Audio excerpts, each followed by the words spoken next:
Hola peregrinos, I'm Steven and this is day 8 on my trek on the Camino de Santiago from Sevilla to Santiago de Compostela. Today is 15 kilometers from Alcuéscar to Aldea del Cano. Went to the chapel tour at 7:15, had dinner with a bunch of peregrinos in the Donativo at 7:30, which was interesting and good fun. And the camaraderie, which I think is one of the better parts and probably the best part about staying in an albergue. I need to shut this off for a second because I have to deal with this. A couple things are starting to come into focus for me. An albergue is a great place to meet people, learn about trail conditions. But it's a terrible place to take a shower. The shower stall is usually the only place other than the toilet stall that has any privacy. So you've got to wash, dry, and re-don your clothes inside the shower stall. Every place else is public. And it's not even segregated, men and women. So you cannot come out of that shower stall at all naked. And I've decided that it's okay to have a preference to stay in hostels or casa rurals. It's okay. And I realize that I have that preference to not utilize albergues if at all possible. So, good to know. Another thing I realize is that I don't command Spanish well enough to make telephone reservations in Spanish. I'm fine in person. Well, I'm okay. I can subsist in person on my current Spanish. But you call up a telephone number and you say, quiero una reservación para una peregrino para esta noche, and it seems like a simple request, and what you get back is a flood of Spanish, which is just usually incomprehensible to me. So another realization is that I don't have enough Spanish to actually complete this Camino without staying in albergues, right? You see how that kind of ties together. So that's a good realization. And it either means I have to stop my Camino or I have to learn more Spanish, or both. Not every place on the Camino can be have a reservation made for it on a website or booking.com. There is going to be some stages where your only choice is an albergue or someplace that has a private telephone number, and you have to make the conversation work by telephone. So that's almost a showstopper right now, and I'm thinking pretty hard on that.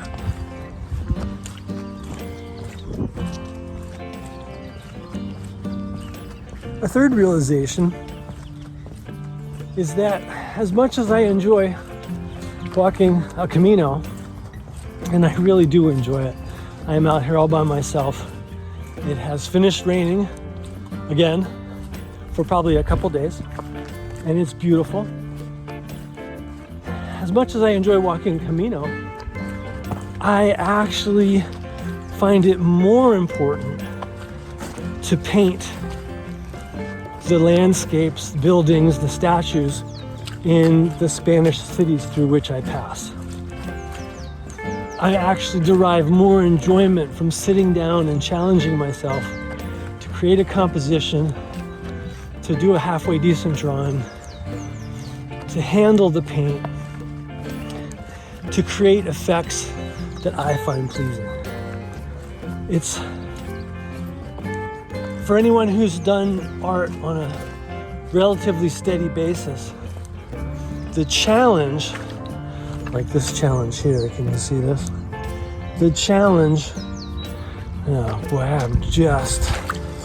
this is where you have to turn around and go back. The challenge of creating art puts you on the razor edge of what you want and what you can do. And to stay there, pushing oneself on that edge is just the most fascinating endeavor.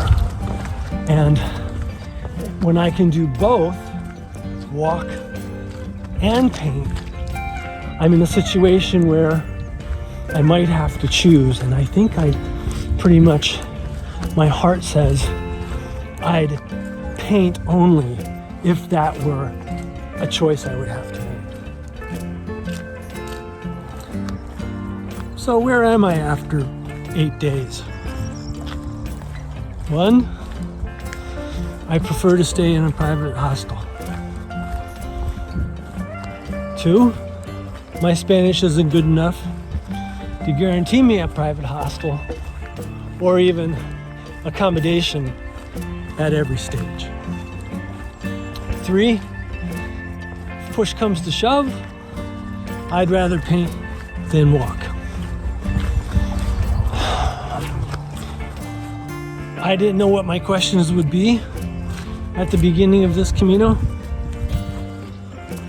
but I'm getting answers.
I'm in Aldea del Cano.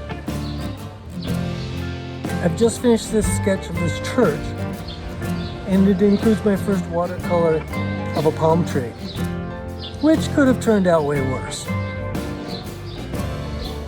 After this, I'll go and have a beer, and my Casa Rural is offering me a small dinner tonight as part of the included price. So I will wrap up and clean up.